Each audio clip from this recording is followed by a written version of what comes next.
Now, Gerard was followed by Kate Hoey, Member of Parliament for Vauxhall, Labour Member of Parliament, of course, one of the most articulate Eurosceptics within the Labour Party, and very, very clear about why it is that Labour people should be voting to leave the European Union. Again, a different take on the subject, so let's have a listen to Kate Hoey MP. What a wonderful, wonderful audience. And it is such a privilege to be here as a Labour MP supporting the grassroots site movement. I was so delighted to be working with Peter and Tom when we first thought about this in a little room in one of the House of Commons' outbuildings. And we really wanted to do this because we genuinely felt that there wasn't that unity at the grassroots, that the campaigning wasn't being done that needed to be done, that there was too cosy a group of people organising in some of the campaigns, and that we had to take that control back to where the job is going to have to be done, and that is at the grassroots. So that's why I am a total supporter of the grassroots movement, and it's because of that significant cross-party support that we've now got. I don't know what the Electoral Commission will do, but certainly if I was advising the Electoral Commission, I would say designate the grassroots out movement. Yeah.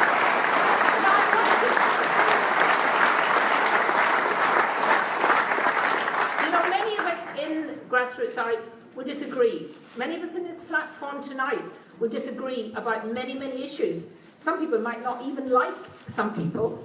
I don't know whether I'm in that category or not, but there's no doubt about it. When you're working in cross-party groups, you're working with organisations that you may not have every bit of what they say you agree with.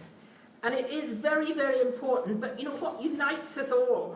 It doesn't matter whether we have personality differences, whether we have political differences, as I said, whether we don't like those people. What unites us is that we want to get our country back and we want to get out of the EU, and that is the number one.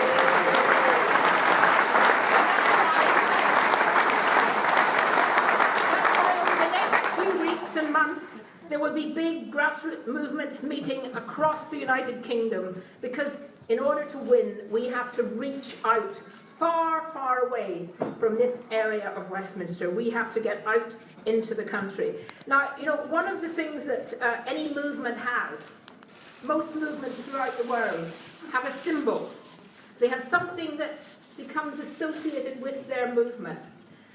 And tonight I want to just suggest that maybe our grassroots movement could have a symbol.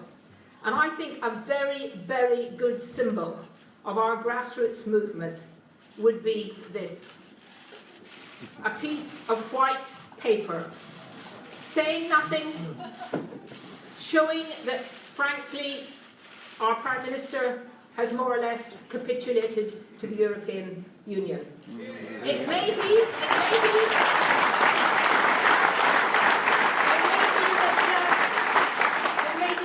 take off, and that whenever David Cameron appears anywhere in the country, people will hold up dignified, very nicely.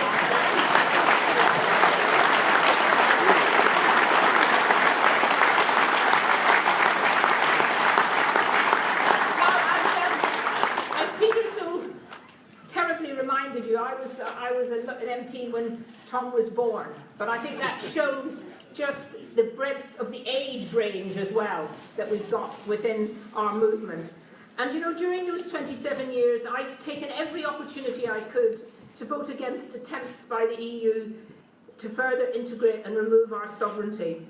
And a number of my colleagues, including my leader of my party and the Shadow Chancellor, Jeremy Corbyn and John McDonnell, believed, like me, that our membership of the EU was incompatible with Labour values. We followed in the footsteps of the great Labour figures like Hugh Gaitskell, Barbara Castle, Peter Shore, and of course Tony Benn. And that's why it is so incredibly disappointing that somehow, somewhere within the Labour machinery, Jeremy and John have been stifled. Now, maybe we will see that in the next week or two, next month or two, they may break out. Because I would give a message to my leader and to the leader of the Labour leadership tonight, is that around the country, I'm often told, well, you're in a minority. There's only a few brave members of Parliament speaking out. And there are probably not that many of us, but they're growing every day. The silent ones are beginning to come out. And I would say to Jeremy and to our party's leadership that around the country there are millions of Labour voters and Labour supporters or ex-Labour supporters who have been left without a voice on the most important issue in our lifetime. And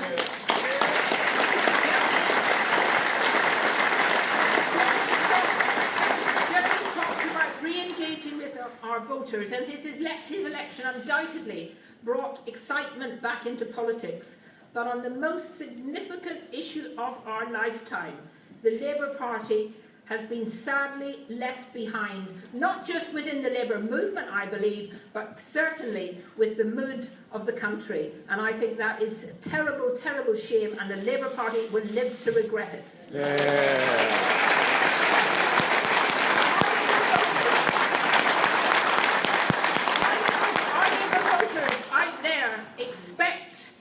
Expect the leadership of our party to challenge the terms of the membership of a club which has no democratic accountability, threatens our National Health Service with the dangerous transatlantic trade partnership, drives down exploitative wages with cheap, unskilled labour from Eastern Europe because of free movement, and has promoted zero-hour contracts. And I just cannot understand how anyone who is opposed to TTIP cannot see the logic of not being also opposed to the European Union. And I also believe that the decision by our Secretary of the Labour Party, Secretary General Ian McNicol, where he was actually formally, in writing, discouraging Labour branches to have this debate, was a mistake. Yeah. What does it say? They're obviously afraid of Labour Party members having a debate. Now that does tell you something about a political institution and a political party, and I do not believe that that represents the views of some of the members of our shadow cabinet. I often think that the people who are most proud of our country are those that want to leave the European Union. They believe, as we've heard earlier, that we're good enough to trade with the world and decide our own destiny. It is those that want to remain, that do not believe in the United Kingdom and do not believe we are good enough to stand on our own.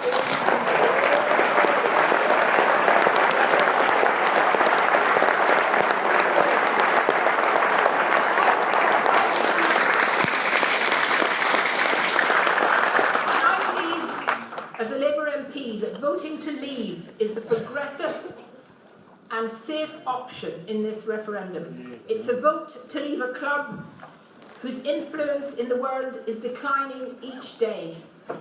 And as Ruth Lee has so well put, it is no longer that great economic area. We need to get out of it, and we need to look outwards. We need to look internationally, and we need to look to our Commonwealth links, who we so disgracefully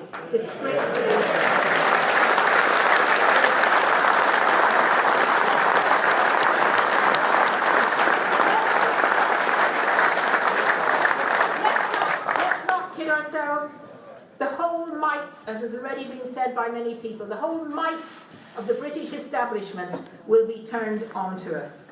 The political parties at levels in the leadership, the bankers who are trying to bankroll the stay-in campaign, the CBI, they will all be trying to influence the debate, and they will be producing scare story after scare story. But we can and we will defeat them, because the referendum is not about them, it's not about us here on the platform, it's about all of us and those watching at home, because you yourself can do so much to make this referendum a success. Just think what an emancipation an exit would bring. It would allow the UK to sell freely to the whole of the world, including all of Europe, and it would also allow for the less developed countries to sell freely to us. The net effect of this would be to improve their standard of living, helping to remove the desire for their people to move to the UK and depleting their own human resources, which would be a win for everyone.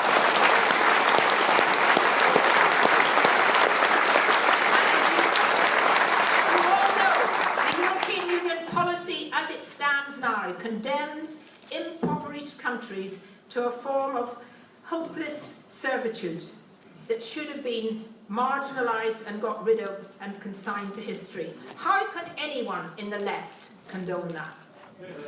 Yeah.